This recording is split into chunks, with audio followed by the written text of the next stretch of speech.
the Filipino community abroad, sometimes referred to as the Filipino diaspora.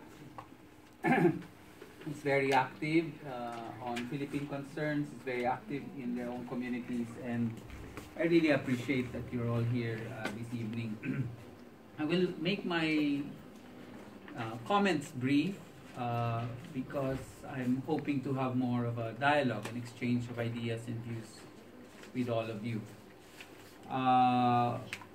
The reason why I'm here this week is, as Mark mentioned, last week the Human Rights Council opened its session. The Human Rights Council is an important body of the United Nations. No?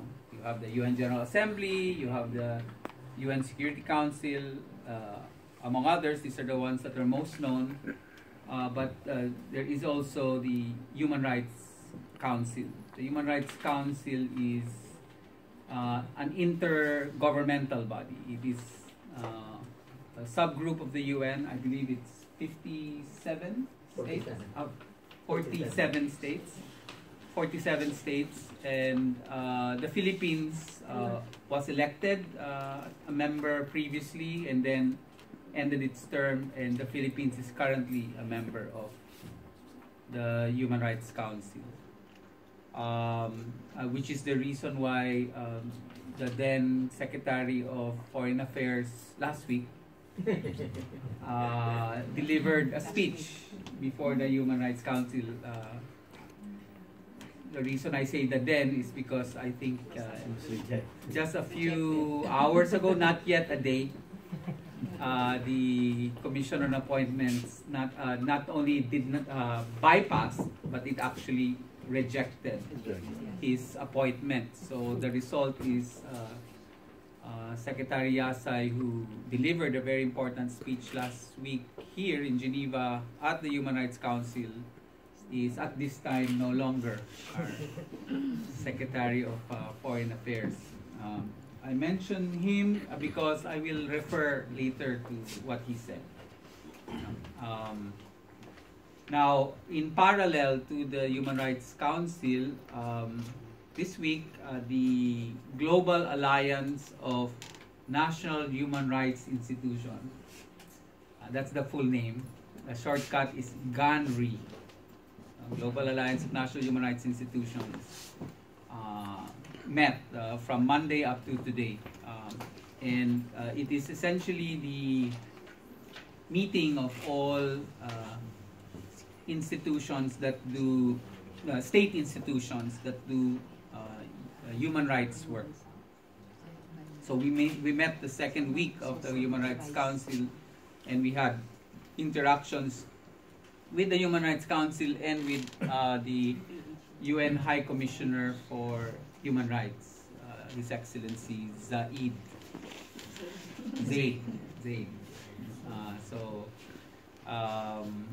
He addressed us today, and because it was International Women's Day, the photo op was just with the women.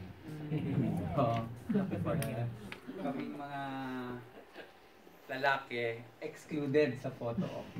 So, but it was a very, very nice picture with all the women delegates from GANRI together with him. He's very handsome. Mukha mo. Huh? Mukha mo daw. Thank you. So that's what we were doing. Now, essentially, what we did the last 3 days was to share updates about what each of our institutions are doing, and looking at the broad picture of the challenges facing human rights, broadly speaking. And later in the week, after the GANRI, there is a process of what's called accreditation of the human rights institutions. There are about 120 members of GANRI, but only 70 or so of them are what we refer to as status A institutions. There is a demarcation between status A and status B institutions. The Philippine Commission on Human Rights is a status A institution, but this week, from Monday onwards, it will undergo reaccreditation, whether it still justifies or satisfies the status A requirements under what's referred to as the Paris Principles. Paris Principles is a set of international standards agreed upon by states as to how organizations like the Commission on Human Rights are to perform. And if we fail in that performance, then we are relegated to status B. And there is a significance to that, because only status A commissions on human rights may address the Human Rights Council directly. Because not every institution or even civil society groups, NGOs, can appear before the Human Rights Council, but status A institutions do. And why is it important? Because one of the important work of the Human Rights Council, which I mentioned earlier, 47 states, Philippines is a member, one of the most important work they do is what is referred to as UPR. UN parlance for Universal Periodic Review. This is an innovation that has only begun when the Human Rights Council was instituted about less than 10 years 10, 11 years ago. Prior to that, there was what was referred to as the Human Rights Commission. It has been replaced by a more robust body called the Human Rights Council. And the purpose of it is to create a universal standard about human rights.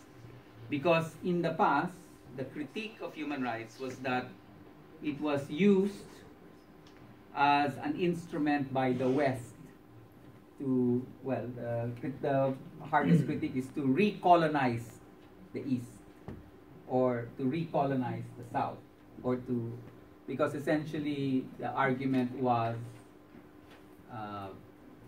human rights were developed as a set of standards in the West first, and now is being imposed as a set of standards to everyone else. That's basically the narrative. And a way to bolster that argument was, look at the powerful states. The powerful states can never be held to account for those standards, which is why UPR was introduced as an important innovation only the last 10 years, to show that no, not only weak states or poor states are held to that standard, but all states. That's why it's called universal, because every single state must undergo a process of, well, we could say conversation, peer review among your peers. So the members of the Human Rights Council, the 47 members, will, in a sense, do a revalida, parang defense ng thesis, no? Every 5 years or 4 years, depending on the schedule of the Human Rights Council. Ideally, every 4 years. So the Philippines should have done its Universal Periodic Review last year, because we did it last in 2012. Now, I was part of the Philippine government delegation to that Universal Periodic Review. In 2012, we were expecting to have Universal Periodic Review last year, but it was moved up to this year. So the Philippines is going to Universal Periodic Review this year in May. In May. So you can expect a large delegation from the Philippines, maybe another Nayan Bayan Forum, perhaps with the new Secretary of Foreign Affairs, come May. And we, as the Commission on Human Rights, will also go. But we go not representing the state. Although we are a state institution, we are independent of the government of the day. So our principal function within the constitutional framework of the Philippines is we serve as a watchdog monitoring institution to the obligations of the state. So sometimes we work in partnership with the state, sometimes we work in less partnering manner. Depends on the attitude of the government to us. Because essentially, our purpose is to remind them of the human rights standard and to urge them to comply. So that's essentially the role of the Commission on Human Rights. Now, let's talk about human rights, although I think you will be the one who will discuss. I'm looking at your notes. No? But let's talk about what's that? What is that animal called human rights in the first place? What's that common standard that all states are supposed to be obligated to accept or adopt? And actually, in a sense, you could say that human rights is one of the most primordial human impulses from time immemorial. In the sense that from the first moment that one person felt that he or she was aggrieved by the actions of another, the notion or idea of human rights emerged. You know, the sense of being treated unfairly or unjustly or in a discriminatory manner. So in a sense, it is a human impulse. Yet, while it is a human impulse, the idea of human rights is fairly recent, in the sense that only less than 100 years, actually, we can trace it back to 1948, when the Universal Declaration of Human Rights was adopted, was it created as a universal standard. Prior to 1948, the recognition, fulfillment, promotion of human rights was dependent on each state.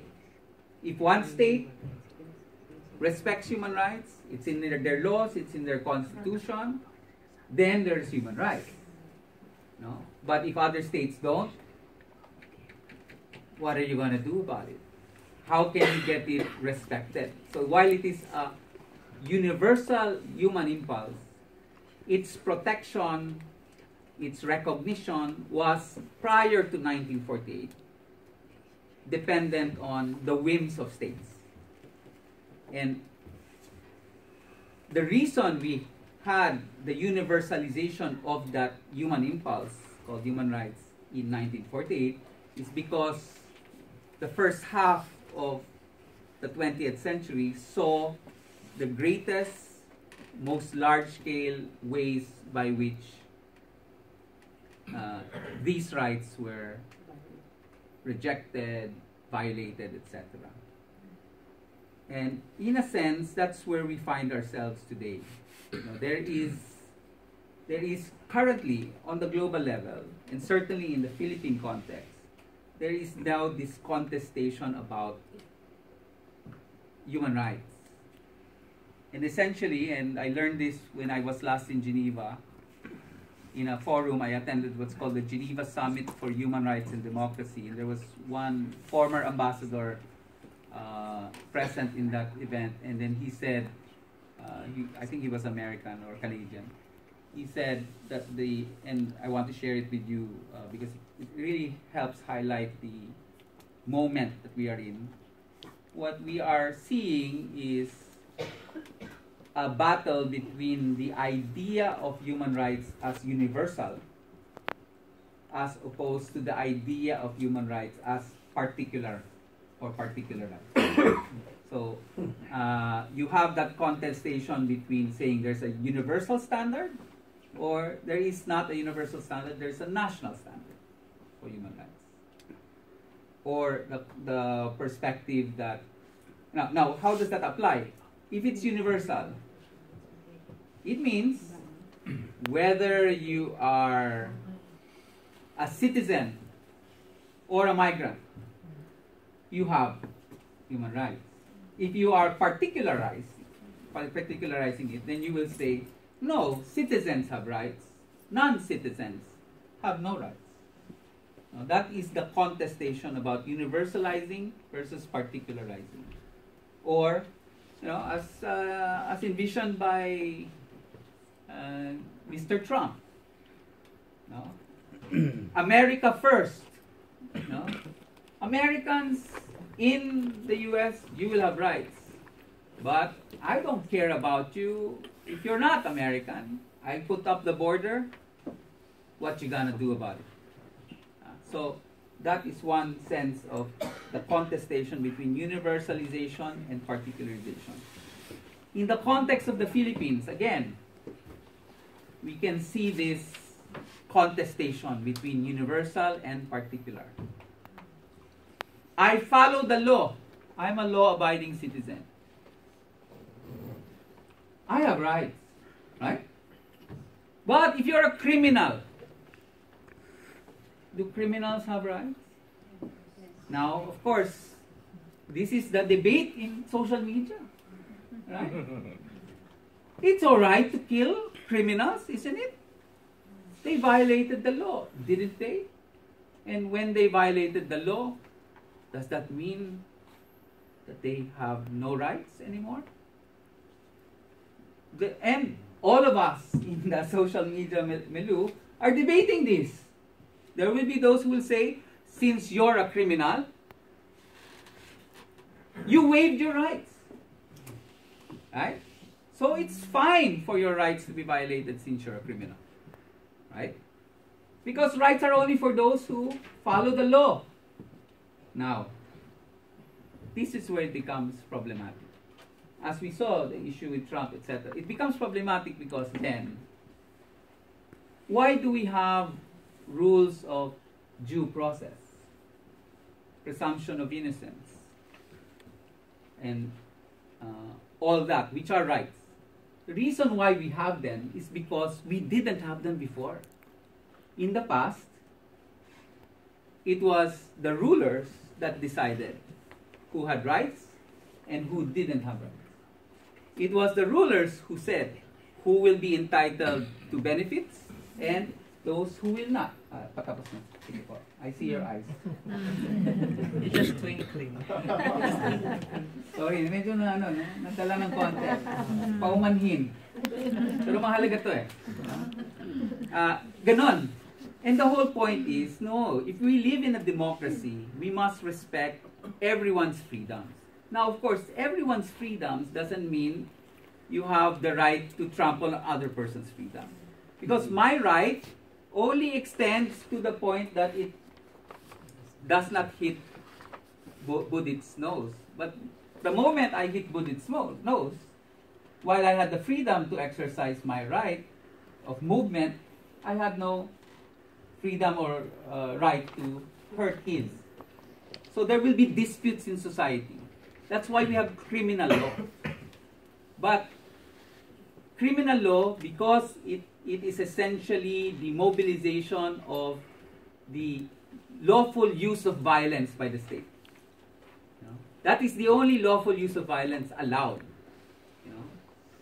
Criminal law must be pursued in a way that is respectful of due process, rights, presumption of innocence, because if we do not have those standards, then what we will see is what we saw prior to 1948, where those in power will say, okay, you're white, you're Aryan, you have rights.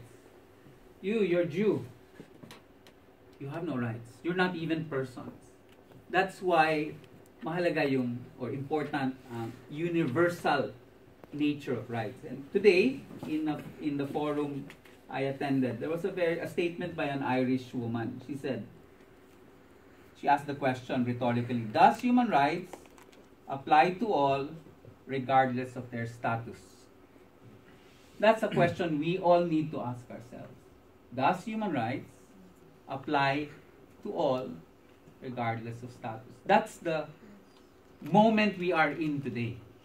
Are we going to turn our backs on the developments we've had over the last few decades since World War II, where we have created a universal standard that all states must respect? Or are we going to eschew that, say goodbye to that forever and return to a regime where rights are dependent upon each state's conditions. And this applies in different forms. In Europe, no state now imposes the death penalty. Right? But aside from Yasai not becoming the Secretary of Foreign Affairs anymore, the other thing that happened yesterday was that the House has approved the death penalty. It's still pending in the Senate, but si Budit will talk about that because he was there in the House. Mainit-init pa. So malibig ang kamay niya. That's an issue. No? Is the death penalty as a penalty that the state imposes fair and